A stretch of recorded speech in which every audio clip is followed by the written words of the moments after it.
नमस्कार दोस्तों, power of chart में आप सबका स्वागत है। पावर ऑफ चार्ट में दोस्तों हम चार्ट के विषय में स्टडी करेंगे। चार्ट से पहले थोड़ा कैंडलस्टिक के विषय में जानना ज़रूरी है। कैंडलस्टिक पैटर्न के विषय में थोड़ा सा जानकारी रखना ज़रूरी है। कैंडलस्टिक पैटर्न बहुत सारे होते हैं, लेकिन अगर आप उन सारे पैटर्न के विषय में जानकारी लेने की कोशिश करेंगे तो आपके बहुत सारे समय इसमें बर्बाद होंगे। हमको इसके कॉन्सेप्ट को समझना है, क्योंकि एक बार कैंडलस्टिक पैटर्न के विषय में स्टडी करना, फिर इसके बाद चार्ट पैटर्न के विषय में स्टडी करना, तो ये बहुत लंबा जर्नी हो जाता है स्टडी करने का, और इसमें आपको अपॉर्चुनिटी भी ढूंढना है। लेकिन कैंडलस्टिक पैटर्न मार्केट का भाषा है, लैंग्वेज है। अगर आप इसे सही तरीके से नहीं समझ पाएंगे तो भी इसमें सफलता हासिल करना मुश्किल हो जाता है। ये बहुत ही कॉम्प्लिकेटेड है, ऐसा मानना गलत है। कॉम्प्लिकेटेड नहीं है। जब इस कॉन्सेप्ट को आप सही तरीके से समझ जाएंगे तो आपके लिए बहुत आसान हो जाएगा ट्रेडिंग करना। हमको करना क्या है? हमको केवल इतना करना है कि अपने ज़रूरत के हिसाब से, बिना लालच किए, अपने ज़रूरत के हिसाब से पैसे मार्केट से निकालना। लेकिन लोग लालच के वशीभूत होकर अपने बहुत सारे अमाउंट को डुबा देते हैं। सबसे बड़ी दिक्कत यह है कि जब डूबते जाते हैं तब भी उनकी अकल नहीं ठिकाने आती कि वो ट्रेडिंग को बंद कर दें। आदमी अगर लॉस ही कर रहा है तो बहुत ज़रूरी हो जाता है कि उसे तत्काल वहाँ रोक दे। ये ऐसा चीज़ है कि जब आप ट्रेडिंग टर्मिनल के सामने बैठेंगे और आप होश हवास में नहीं रहेंगे तो सालों गुजर जाएगा। एक दिन ऐसा आएगा कि जब को आपको पता चलेगा कि आपका इतना बड़ा लॉस हो चुका है। ये बहुत बड़ा जादूगरी का चीज़ है, आप समझ ही नहीं पाएंगे। आपको लगेगा कि अब फ़ायदा होगा, अब फ़ायदा होगा। एकदम जुआ जैसा सिचुएशन बन जाता है। इसीलिए इस स्क्रीन के सामने आने के पहले आपको साइकोलॉजी डेवलप करना है, और वो भी धीरे धीरे, बिना लालच का, बिना कमाई करने के पॉइंट ऑफ व्यू से। आप सीखने के पॉइंट ऑफ व्यू से आओगे तो आप पक्का है कि यहाँ कुछ पाओगे। और अगर कमाने के व्यू से आओगे तो भाई आपके पास तो कोई नॉलेज है नहीं। फिर यहाँ पोजीशन बनाना, रैंडम ट्रेडिंग करना खतरे से खाली नहीं है।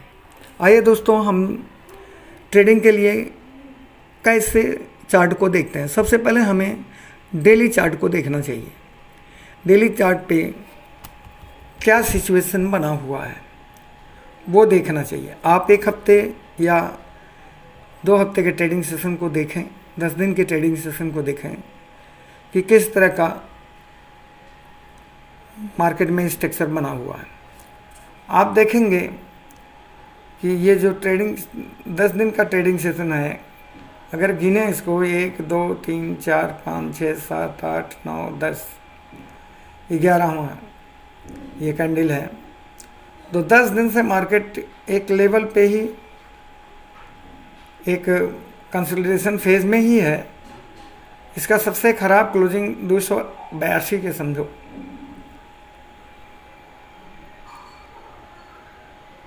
सबसे जो ख़राब क्लोजिंग था वो 41,282, और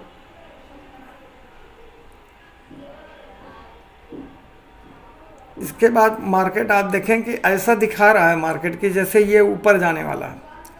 तो यहाँ जो सेलर्स थे वो इस कैंडल में, जो कैंडल ये 16 तारीख का कैंडल है, इसमें ट्रैप हो गया। सेलर्स ट्रैपिंग हुआ।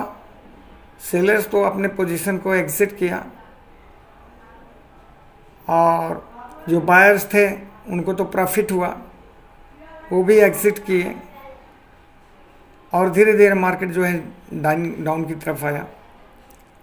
मतलब एक्सपायरी के दिन जो टोटल रेंज था कैंडल का, वो अपने लोअर एंड पे जाके बंद हुआ। इसका मतलब कि तेज़ी तो दिखाया, मार्केट ऊपर गया, गैप अप ओपनिंग हुई, लेकिन सस्टेन नहीं कर पाया, नीचे आ गया। और इसके प्रीवियस कैंडल की जो क्लोजिंग थी उसके नीचे जाके बंद हुआ। अब आप देखें कि प्रीवियस क्लोजिंग के लो के नीचे नहीं बंद हुआ, यह उसके ऊपर बंद हुआ। इससे क्या दिखाई पड़ता है? इससे यह देखने को मिलता है कि मार्केट के अंदर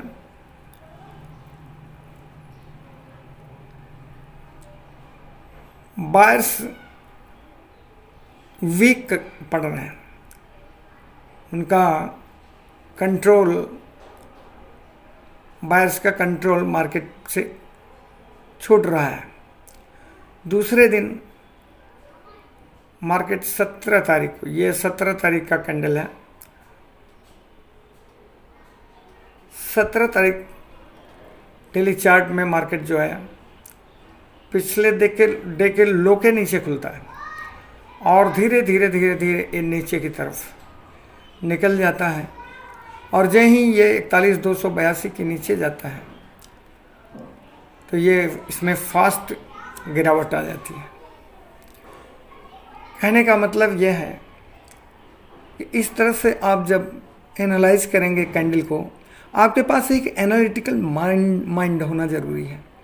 आप किसी चीज़ को किस तरह से आप देख रहे हैं उसको देखें। ज़रूरी यह है कि 2-3 दिन के कैंडल का स्टडी करो और ये देखो कि आज 2-3 दिन के कैंडल का रिजल्ट क्या है। 2-3 दिन का कैंडल जब आप लेकर के स्टडी करेंगे, देखेंगे, तो वो आपको पता चलेगा कि प्राइस जो है सेलर्स के कंट्रोल में है या बायर्स के कंट्रोल में है। अगर बायर्स के कंट्रोल में है तो आप बाइंग की तरफ जाएंगे, यदि सेलर्स के कंट्रोल में है प्राइस तो आप सेलिंग की तरफ जाएंगे। यही एक तरीका है मार्केट में ट्रेडिंग करने का और आपको अपॉर्चुनिटी ढूंढते रहना है।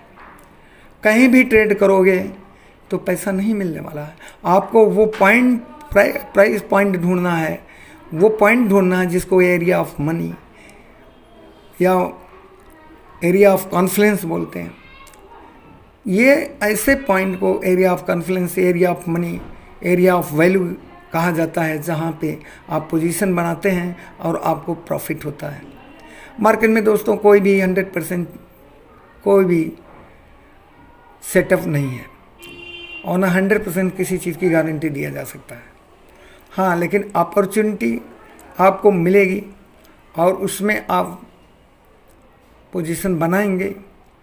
अगर वो आपके फेवर में चला गया और जाता भी है तो पक्का है कि आपको प्रॉफिट मिलेगा ही। जब इंट्राडे ट्रेडिंग करें तो उसके पहले आप डेली चार्ट का स्टडी करना शुरू करें। डेली चार्ट में क्या हो रहा है, तो यहाँ हमने ये देखा कि 10 दिन में चार्ट आज 10वें दिन एक्सपायरी के दिन गैप अप ओपनिंग होती है और सस्टेन नहीं कर पाता और मार्केट नीचे आकर के प्रीवियस क्लोजिंग के नीचे बंद हो जाता है। इसका मतलब कि 2 दिन का जो बाइंग प्रेशर था वो ख़त्म और वो कन्वर्ट हो गया सेलिंग प्रेशर में। दूसरे दिन में मार्केट प्रीवियस डे के लो के नीचे खिलता है और धीरे धीरे मार्केट नीचे की तरफ चला जाता है। इस तरह से अगर देखा जाए तो 10 दिन का जो इसने बढ़त बनाया था, हालांकि बढ़त कुछ नहीं था, एक इल्यूजन था, वह धीरे धीरे अब हकीकत में कन्वर्ट हो गया। अब ये जो है पूरी तरह से एब्जॉर्ब हो गया है। अब अगले दिन देखेंगे सोमवार के दिन कि मार्केट में किस तरह का पोजीशन होता है, जबकि हम देख रहे हैं कि जो कैंडल का रेंज है उस रेंज के कंपैरिजन में 17 तारीख का जो कैंडल है अपने लोवेस्ट प्राइस पॉइंट के पास आके क्लोज किया है। थैंक यू दोस्तों। इस तरह से आप जो है डेली कैंडल में किस तरह से चार्ट को रीड किया जाता है इसको हमने सीखा। दोस्तों, आप सब लोगों से रिक्वेस्ट है कि जब भी आप ये चार्ट को देखें, जब भी आप इस चैनल को देखें, तो कृपया थोड़ा सपोर्ट करें। आप जो है लाइक करें, सब्सक्राइब करें और शेयर करने की कोशिश करें। दोस्तों, इसमें आपको बहुत धीरे धीरे और सही तरीके से आपका एक साइकोलॉजी बिल्ड किया जाएगा, क्योंकि पहले बहुत अच्छे ढंग से नहीं, बहुत ख़राब ढंग से, जैसे आप शुरुआत करते हैं किसी चीज़ को, जब आप शुरुआत करते हैं तो उसमें बहुत बढ़िया चीज़ नहीं होती है। थोड़ा थोड़ा धीरे धीरे सीखते सीखते उसमें सारी चीज़ें अच्छाइयाँ आने लगती हैं। वीडियो बनाना थोड़ा टफ रहता है। वीडियो बनाने में किन किन चीज़ों की ज़रूरत पड़ती है, एडिटिंग करने की ज़रूरत पड़ती है, बहुत सारी चीज़ों की ज़रूरत पड़ती है। उससे ज़्यादा बेहतर है कि हम जो कंटेंट आपको बताना चाहते हैं, सिखाना चाहते हैं, हम उस पर फोकस करें, जिससे हमें ट्रेड लेने में आसानी होगी। तो दोस्तों, आज के लिए बस इतना ही। आपसे रिक्वेस्ट है कि आप इंटरडे ट्रेडिंग अगर करते हैं तो आप पहले डेली चार्ट के विषय में जानकारी लें। आप सबसे पहले ट्रेंड, मार्केट का ट्रेंड देखें कि मार्केट का ट्रेंड क्या है। इसके बाद पिछले दिन के कैंडल का कंपैरिजन करें, देखें कि वो कैंडल में जान है कि नहीं है। उसमें पिछले कैंडल और जो अभी कैंडल बना है उनका कंपैरिजन करें। वो बड़े कैंडल हैं, जो कंसेक्यूटिव कैंडल हैं, वो बड़े हैं या छोटे हैं, उनका कंपैरिजन करके 2-3 कैंडल, शुरुआत के 2-3 कैंडल को के रेंज को आप कंपेयर करके आप उस वर्तमान में कौन सा बायर्स का प्राइस पे कंट्रोल है कि सेलर्स का प्राइस पे कंट्रोल है, इस चीज़ को फाइंड आउट अगर कर लेते हैं तो यदि बायर्स का कंट्रोल है प्राइस पे तो आप बाइंग की तरफ जाएं, यदि सेलर्स का कंट्रोल है तो आप सेलिंग की तरफ जाएं। थैंक यू दोस्तों, वीडियो देखने के लिए आपको धन्यवाद। वीडियो को आप कृपा करके लाइक करें, सब्सक्राइब करें और शेयर करें। अब मिलते हैं अगले वीडियो में, तब तक के लिए धन्यवाद। Thank you.